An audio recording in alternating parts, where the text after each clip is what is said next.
My name is John Sullivan, and welcome back to another edition of Sportsbook Confidential. This week we are going to talk about Sportsbook affiliates. We also have Friday night in the NHL, and we have the weekend in NFL playoff games.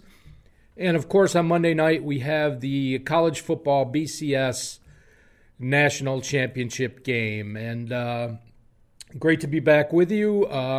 Hopefully next week, just a little tease, I'm going to hopefully be able to announce my my daily live stream programming. So that will be very exciting if I get all my final approvals. So tune in next week to find out more about that. But before we get ahead of ourselves, why don't we start the same way we always do and update our bankroll. And I eked out a winning week. Went 2-2 last week, and we can start with the Capitals money line on Friday night. That was a win, and that was plus $19 to the bankroll.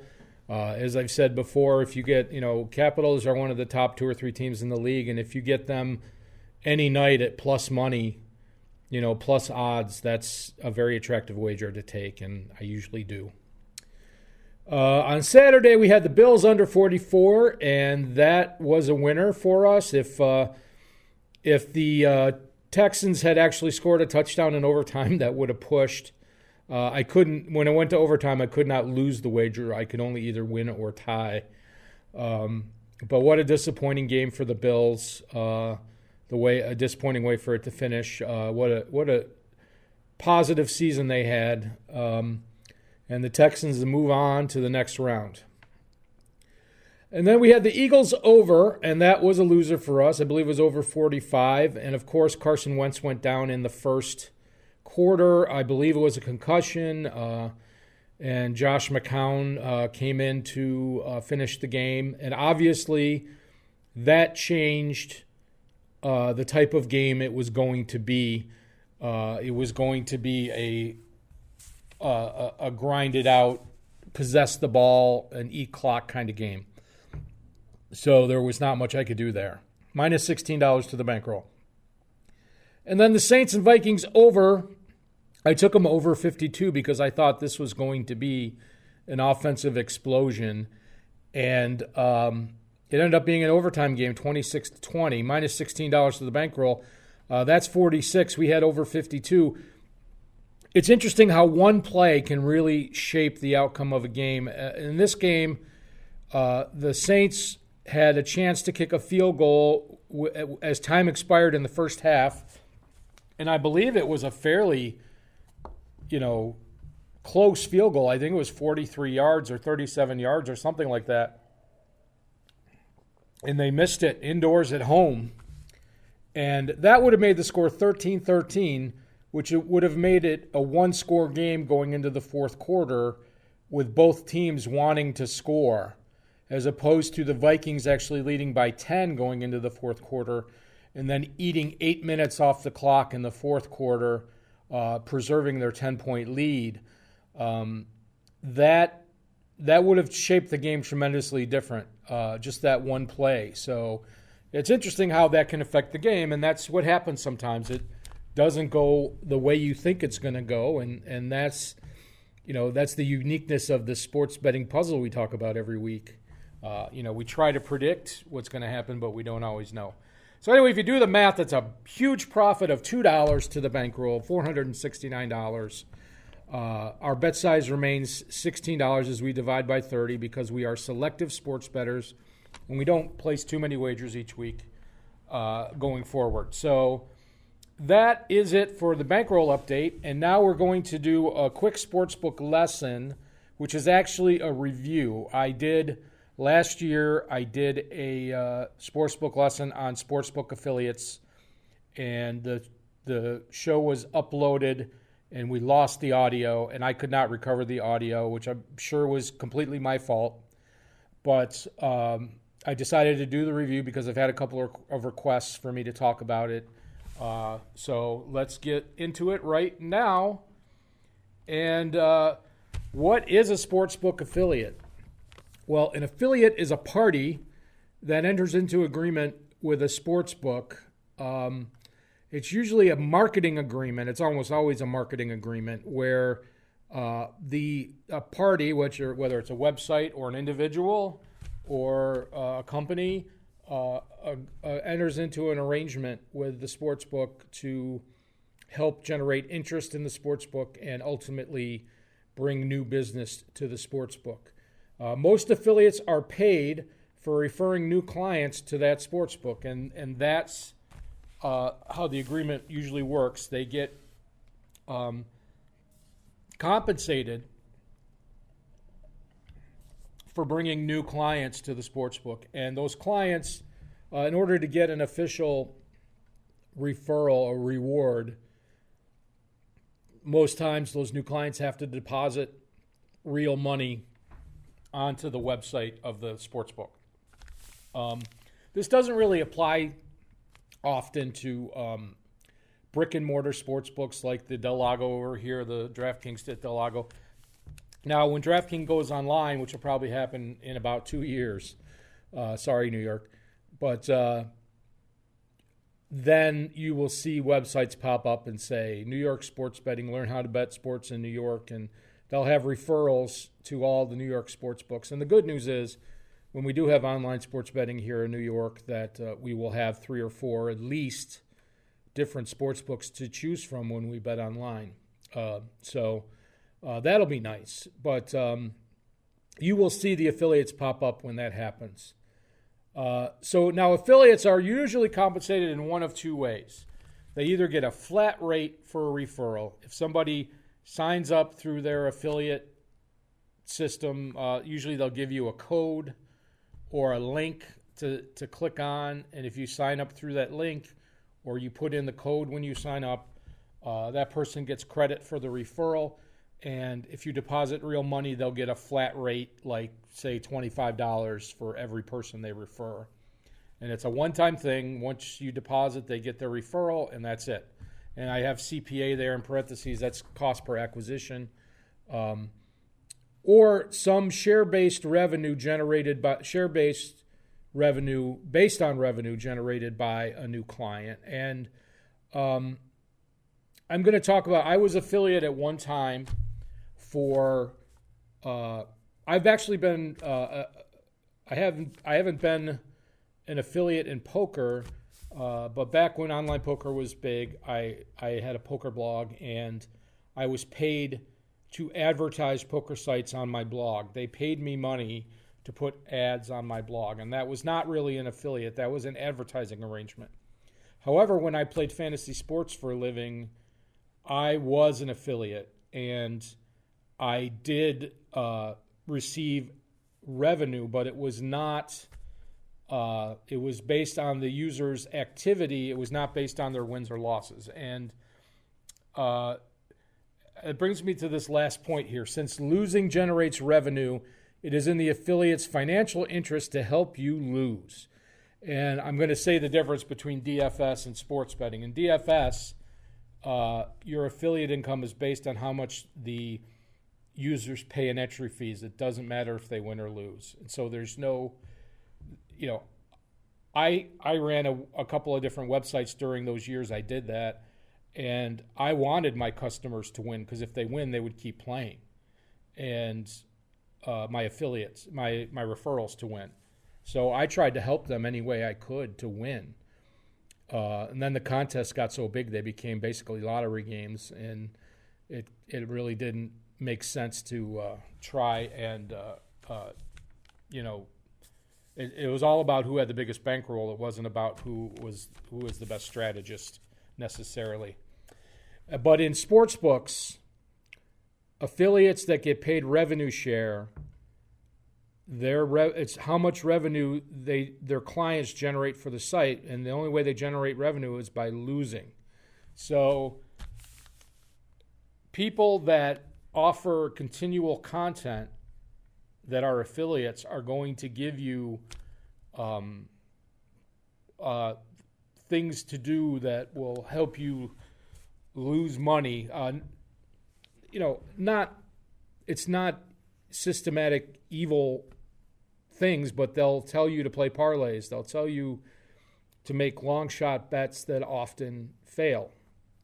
And there are times when, big underdogs win in all sports. It happens in college every year, in college football and pro sports.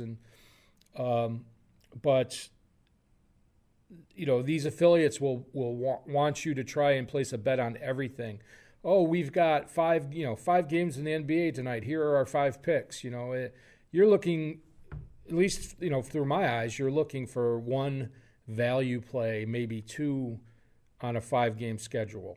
You're not often going to see 3 or more plays on 5 games in a night. So you're making, my advice is to make the best value bet you can make, and just make 1 or 2 and ride it out, and don't start live betting right away, and don't do all those things where you're tying up lots of money and then you're chasing losses, and then you're depositing more, and all those things are bad for your long-term bankroll. Now it's another thing entirely if you are betting just for fun, and this money is money that you would blow on, birthday cake and ice cream as opposed to sports betting. And, if you have no intention of making a profit, then do all that stuff and entertain yourself. But if you're here to learn and grow as a sports bettor, and you want to learn how to win at the Sportsbook, realize that the affiliates are not your friends. And also, the sportsbooks often offer bonuses. I'm not really going to spend a lot of time talking about bonuses, but the bonuses are very promising up front. But if you read the fine print, they're very difficult to earn and then withdraw. So if you end up winning, they'll squeeze the terms of those bonuses to keep you from withdrawing your money. So my advice for you is, I don't care if you sign up with an affiliate, but take your bankroll management very seriously and pass on most bonuses besides like a free bet or whatever. If they give you like 1 free bet or 2 or 5 free bets, that's fine. But if they offer you like $200 in bonus money, you may have to bet $20,000 worth of bets before you can withdraw because of that rollover requirement. So it can be very tricky. Anyway, be wary of sportsbook affiliates. They don't always have your best interest at heart. They just want your sign up, and they want to get you to bet as much as you can. So that's it for the review of the Sportsbook affiliate lesson. I hope you found that helpful. I hope I remembered to turn the mic on. So let's move right on to this weekend's games, and we're going to start with the NHL on Friday night. And, of course, there's only 3 games tonight. But we have some interesting matchups. You got the Arizona Coyotes at the Carolina Hurricanes. Coyotes plus 170, that's a very juicy number. Hurricanes minus 191, 5.5 is the total.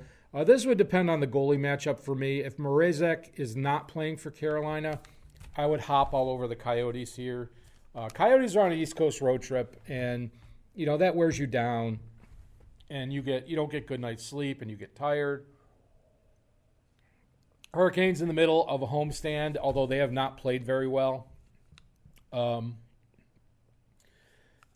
Boy, that's a real pretty number on the Coyotes. I would have to crunch some numbers before I make an official pick there, but they're an above average. They're a playoff team. The Coyotes are.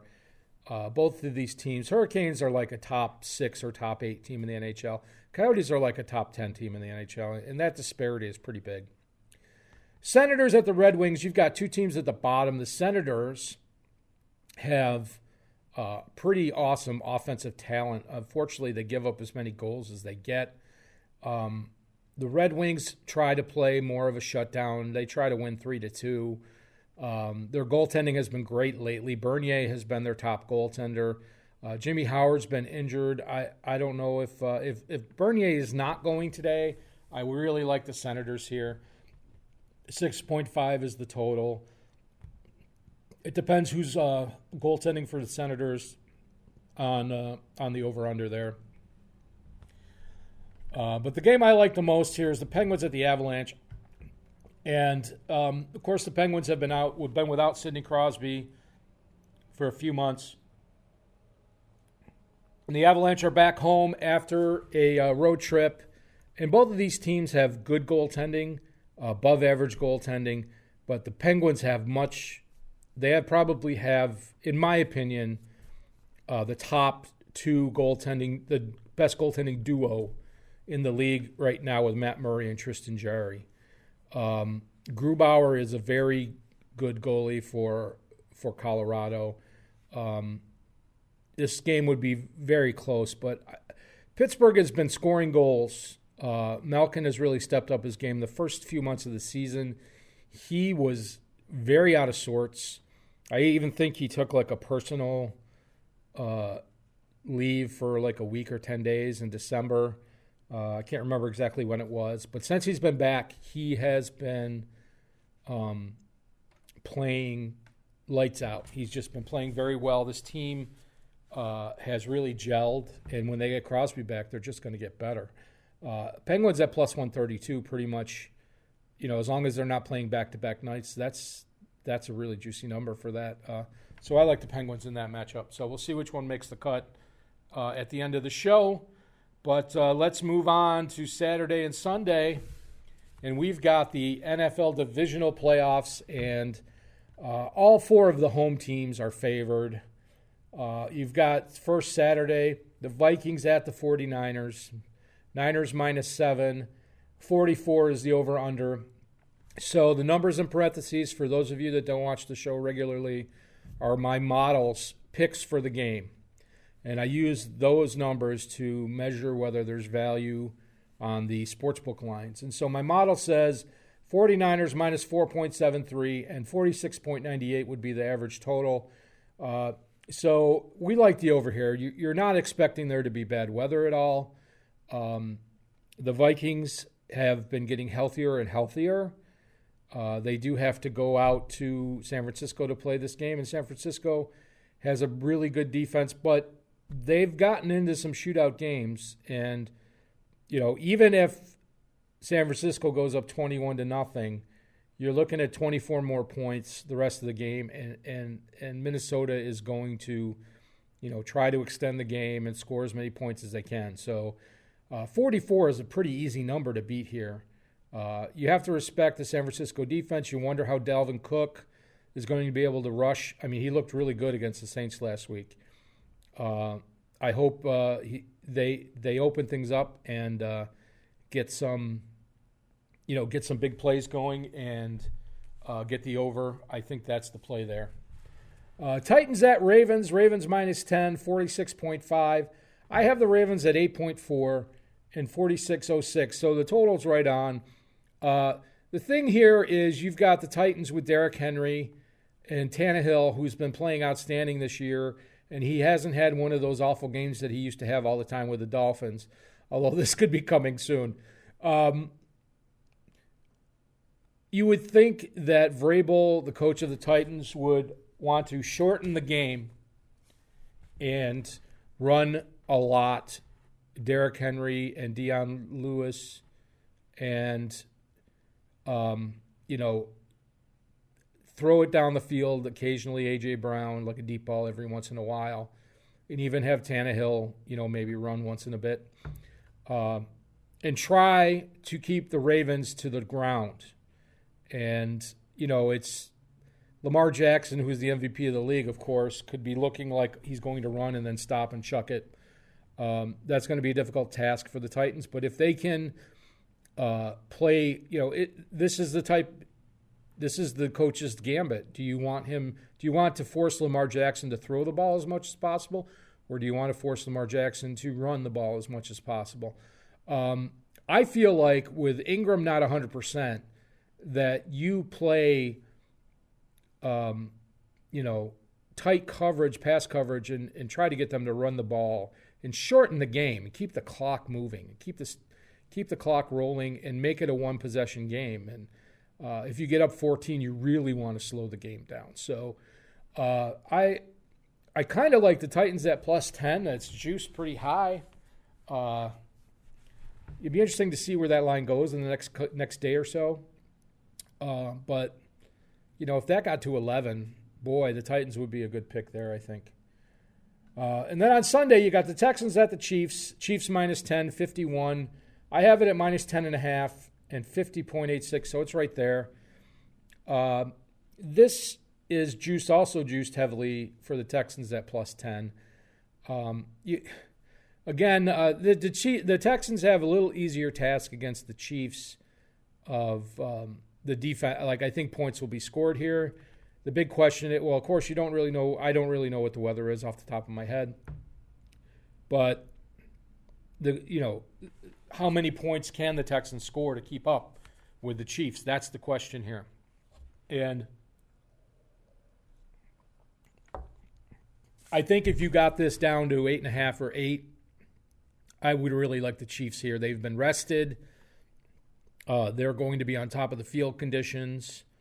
And, even though Andy Reid is not, he butchers his timeouts, he's not Bill O'Brien. And I think the better coach, they check off all the boxes. They have the better quarterback. They have the better coach. You could argue that Texans have the better wide receivers and the better defense. But I think Kansas City has the better kicker here. So, I like Kansas City to win this game. I don't like it at 10. But if it was 7 or 8, I think I'm okay with betting the Chiefs here. And then finally, I think the most interesting game of the weekend, the Seahawks at Packers, minus 4.5, 47, and I have it at minus 4.7 and 45.98, so I have it a little bit under. Again, you don't know the weather. I'm sure it's going to be cold. This is another coach's gambit. Do you try, if you're the Packers, do you come out and roll out a possession, a long-term possession, and mix up your pass and your run game? Or do you try to score quickly and force the Seahawks out of their rushing game? Do you say, well, they're so banged up, they only have Marshawn Lynch and on the rookie number 25, his name escapes me, Homer. I think his name is Homer. Do you think that their running game is weak now, and do you force them to run with those two backs? Or do you, let Russell Wilson do his passing thing and try to take away the running game? I feel like if you get up 2 or 3 scores, that, if you get up 14 or 13 or 17, that you force the Seahawks to pass. And Green Bay's defense is actually very underrated, in my opinion. They have a good defensive line. They have an adequate secondary. I don't know if it's good as it's been in the past, but it's above average. But I really like their defensive line to get pressure on the quarterback. And Russell Wilson is good at throwing the ball away. He doesn't take that many sacks, but he is containable if you have the right scheme. So I really like the Packers at 3.5 or even 4 flat. If it was 48 or 49, I would like the under here. We have to see where that ends up. But they're all interesting games from a betting perspective. I'm certain that a couple of them will probably be blowouts and will be very unattractive to watch if you're just a fan. But, as they say, make it interesting. So with that, we'll move on to Monday night, and we've got the BCS National Championship game, and it is Clemson versus LSU, and I believe it's in New Orleans. I think it's the Sugar Bowl this year. So LSU is favored by 5.5. 69 is a very nice total. And my model has LSU minus 1.5 and 68.42. So the total's right about there. And this has been a year where offenses, for the most part, have dominated defenses at the top tier of college football. And these teams are the 2 examples, the 2 undefeateds left standing. They're the 2 best quarterbacks. You could say Clemson's had 2 bad games this year. They had a 1-point victory over North Carolina on the road, and then the semifinal game against Ohio State. They had turnovers. If not for a few reviews in their favor, they could have lost that game. And they hung on with an interception late in the game against Ohio State, where LSU has basically just steamrolled everybody. They had a couple of games that were 14 points, but their offense's efficiency and ability to score basically just gave them big enough leads that they didn't have to sweat a lot of their games. So both of these teams are going to try and score points. I think Clemson's defense will give LSU some stops. It's not going to be like the Oklahoma game where they just kind of scored at will and almost never had to punt. I feel like this is going to be a close game. I feel like both of these teams can score a lot. Of course, it'll come down to turnovers and some bad penalties, but obviously my model has us at 1.5 points, and Clemson's getting 5.5, and I just love that. I don't see how you can't take Clemson plus the points here. I feel like it's going to be a close game. I do feel like LSU is slightly better, and it's the biggest. The only thing I can say is that Clemson's been there 3 straight times now, and LSU has not. So will that pressure affect the outcome of the game? I don't know. Will Dabo Swinney be able to scheme something to stop the LSU offense? I don't know. It will either be up to the Clemson offense to match them or the Clemson defense to slow them down. But if you're getting 5.5 or even 6 on this game, I feel like you got to take it. The teams are too close together to not, like, it didn't matter which team was getting the 6. I would take whichever team was getting the 6 or the 5.5. So that, so you know exactly how I feel on this game and what I would do. So with that in mind, let us now go over my picks for the weekend. I got 4 picks for you. Hopefully we can add some more to the bankroll. And we're starting on Friday with the Penguins money line at plus 132. I also like that Coyotes play, but I'm going to stick with the Penguins. They're playing very well, and they're able to score goals where the Coyotes struggle to score, but they have very good defense. And then on Saturday, we've got the Vikings and the 49ers over 44, minus 106. I feel like this is a pretty easy, 28-17 is 45. It's doable. There's not going to be weather considerations. These teams can score points. And then on Sunday, I decided to take the Chiefs at minus 8, an alternate line minus 115, as opposed to minus 10. I mean, minus 10 is about even money. So I think the Chiefs can win this game by 10, but 8 is a lot easier.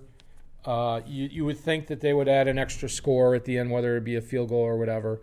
You'd want them to be up by 2 scores at the end of the game. So I like that number. And then Clemson, I'm going to take the plus 6 instead of 5.5. It's minus 116. That line could move by Monday, but I feel like it's going to move to like 4. I don't feel like it's going to move to 6. So if you do like Clemson plus 6, I would probably take it today or tomorrow. And I just feel like this game is going to be close.